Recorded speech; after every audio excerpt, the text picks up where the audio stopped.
Պետականամետ իշխանությունը, պետականամետ ղեկավարը այնպիսի պետական համակարգ է կառուցում, այնպիսի անվտանգային համակարգ է կառուցում, որ անկախ լինել չլինելուց այդ պետական համակարգը չփլուզվի։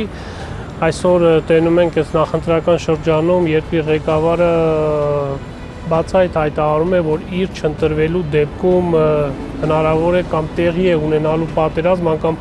ժամկետներ է նշում, դա իհարկե մանիպուլյացիա է, որ արվում է հանրությանը ուղղորդելու համար, բայց մյուս կողմից դա ցույց է տալիս այսօրվա պետական ապարատի, պետական կառավարման համակարգի եւ նույն այդ իշխանությունների հանցավոր անգործությունը,